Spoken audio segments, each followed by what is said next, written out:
Assalamualaikum warahmatullahi wabarakatuh. Perkenalkan, saya Almi Asniah dengan NIM 12170404005. Di sini saya akan membuat video tutorial mengenai cara untuk menganalisis ukuran partikel dari data hasil SEM atau Scanning Electron Microscope menggunakan software Imagy dan software Origin. Oke, kita langsung saja mulai proses analisisnya. Pertama-tama kita buka dulu nilai software Imagy-nya. Di sini sudah terbuka ya, dan berupa taskbar seperti ini. Kita pilih file, kita open, dan kita cari data yang akan kita analisis terlebih dahulu. Ini datanya, kita open. Nah, sudah terbuka. Pertama-tama untuk menganalisis kita akan membuat gambar ini dalam tipe 8 bit. Bagaimana caranya? Kita klik image, kemudian type, kemudian pilih 8 bit. Oke, setelah mengubahnya ke dalam type 8 bit, kita akan melihat skalanya. Kita akan memastikan skalanya itu masih dalam 0. Bagaimana caranya? Kita pilih analyze, kemudian set scale. Nah, ini ada distance in pixel 0, kemudian now distance 0, pixel aspect ratio 1,0, unit of length-nya itu masih di pixel. Untuk supaya lebih akurat dan juga sama dari distance in pixel sama now distance-nya, kita akan klik to remove. Nah, ini sudah sama ya. Kemudian kita klik OK. Selanjutnya, kita akan menyesuaikan skala dengan skala yang ada pada data gambar ini. Nah, di sini kan sudah diketahuinya skalanya, akan kita sesuaikan. Bagaimana caranya? Kita akan zoom terlebih dahulu, ini di zoom. Kemudian kita akan menggunakan tools ini, strike. Nah, kemudian kita akan tarik garis dari ujung sampai ujung. Dari ujung sampai ujung garis ini. Oke.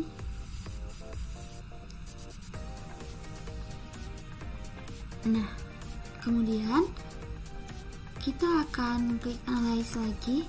Kita akan set scale. Nah, di sini distance in pixels-nya udah terisi sendiri ya, menyesuaikan dengan gambar tadi. Dan now distance-nya kita akan ubah menjadi 2000. Kenapa diubah menjadi 2000? Karena pada data ini diketahui distance-nya itu 2 mikrometer. Nah, si mikrometer ini akan kita ubah ke dalam nanometer. Dan seperti yang kita ketahui, 1 mikrometer itu sama dengan 1000 nanometer. Jadi 2 dikali 1000 adalah 2000. Dan untuk unit of length-nya ini kita ubah menjadi nanometer. Untuk pixel aspect ratio-nya ini tetap ya pada 1,0. Kita klik OK. Nah, kemudian kita perkecil lagi. Nah, sudah diperkecil, kita akan selanjutnya akan memilih area yang akan kita analisis. Bagaimana caranya? Kita akan gunakan fitur rectangle ini. Nah, kita pilih yang akan kita analisis segini. Oke, kemudian kita klik image, kemudian kita duplicate. Oke. Nah, ini data yang kita akan analisis. Sebentar, kita ini perkecil dulu aja. Nah, ini ya, ini. Kemudian selanjutnya akan saya perbesar dulu.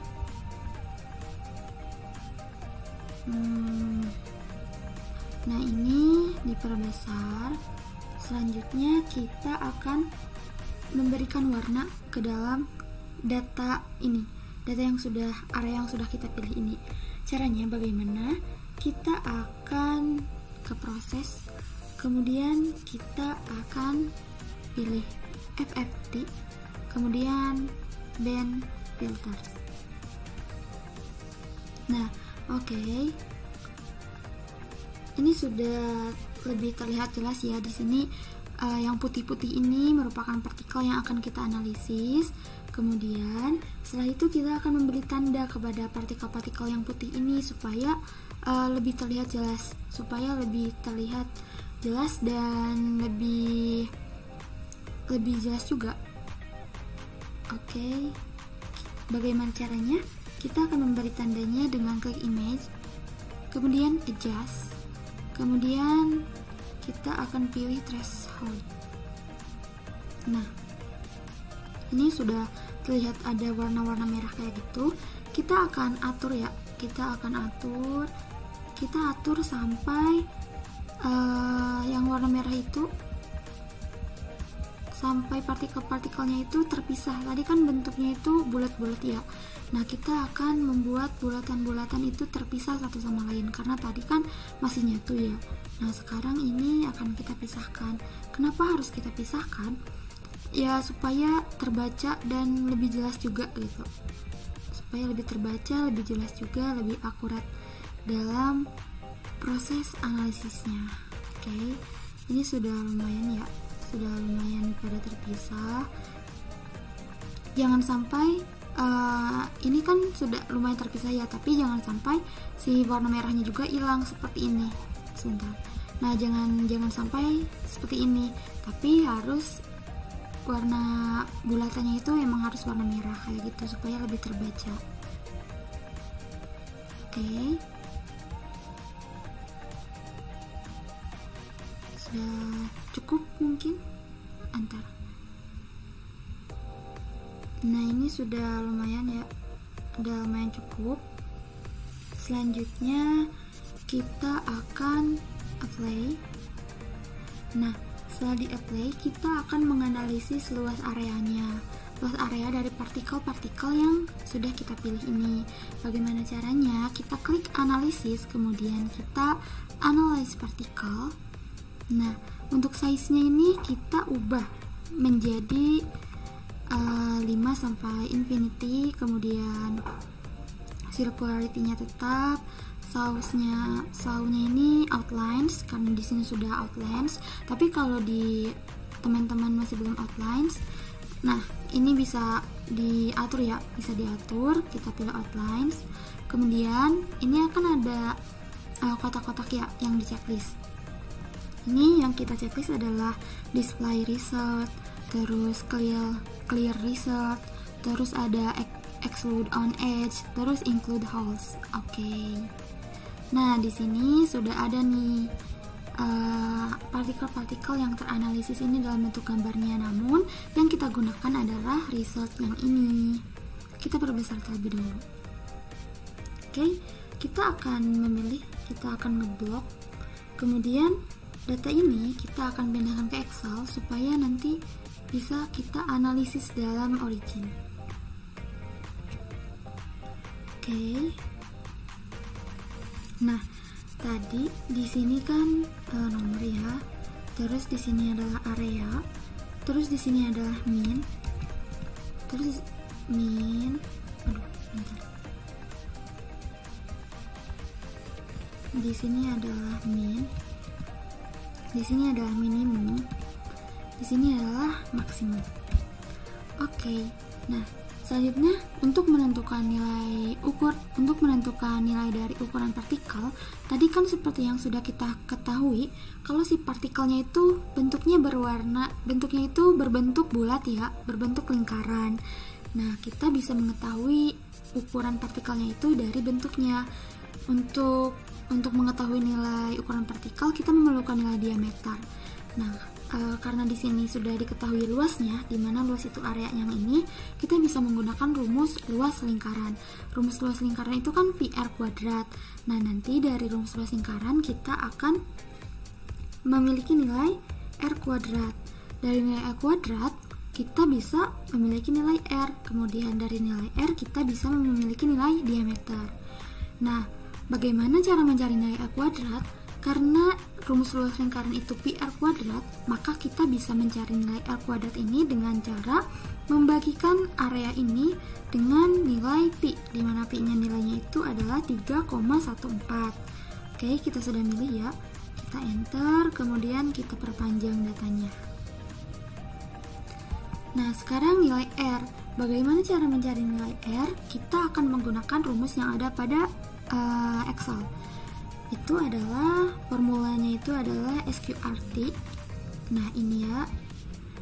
sqrt yang ini, kita pilih R kuadrat yang pertama aja, kemudian kita enter.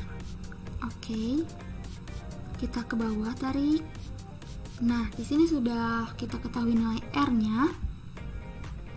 Untuk menentukan nilai D, kita tinggal mengalihkan saja dengan 2 nilai dari jari-jari ini. Kita kalikan dengan 2. Oke. Kita perpanjang ke bawah. Nah, di sini kita sudah memiliki nilai diameternya. Kemudian bagaimana cara untuk menganalisis ukuran partikelnya, luas partikelnya? Caranya, kita akan menggunakan software Origin. Oke, kita pilih dulu, select. Kita akan copy ke dalam Origin. Kita perbesar Originnya, kita paste, dan di sini diameter ya, diameter. Oke. Nah, nilai diameter ini akan kita ubah ke dalam bentuk histogram. Kita akan plotting ke dalam histogram. Plotting, kita pilih statistical, kemudian histogram. Nah, ini sudah ada ya nilai dari sudah ada histogramnya. Kemudian akan kita klik kanan, kemudian go to bin worksheet. Nah, di sini ada nilai yang kita peroleh, data yang kita peroleh, dan data yang akan kita gunakan adalah ini, bin center sama counts. Ini kita blok saja, kemudian akan kita plottingkan ke dalam kolom. Nah, kita pilih ini, kita plotting ke dalam kolom. Oke, kita sudah memilikinya. Kemudian kita akan menganalisis kolom ini. Caranya, kita klik analisis, kemudian kita fitting. Nah, di fitting ini kita pilih nonlinear curve fit. Kita open dialog. Oke. Bentar. Nah, sudah muncul. Di sini kan ada beberapa ya. Kita pilih kategorinya terlebih dahulu. Kategorinya kita ubah ke dalam pick function, dan functionnya ini kita ubah ke dalam log normal. Oke. Kita ubah juga advance-nya. Advance-nya ini kita scroll ke bawah sampai kita menemukan quantities. Di quantities ini kita cari nilai. Nah, ini fit statistik. Di fit statistik kita cari nilai R square atau COD. Nah, R square di sini karena sudah terchecklist ya R square-nya, kita bisa langsung fit. Namun jika pada Origin teman-teman belum terchecklist R square-nya, nanti harus di checklist terlebih dahulu ya. Karena ini sudah di checklist, kita fit.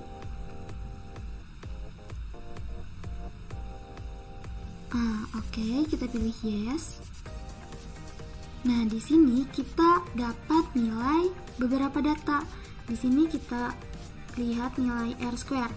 Nah, di sini kita memiliki nilai R square-nya ini sekitar 0,99431.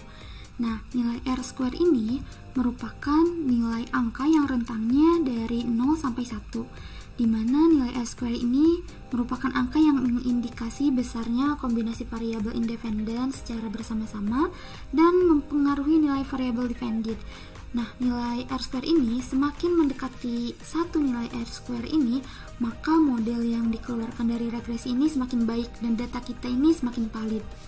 Nah, oke, karena kita sudah mengetahui nilai R square atau COD-nya sekitar 0,99431, dan juga ini menandakan kalau data kita baik dan data kita valid, maka kita sudah selesai sampai di sini.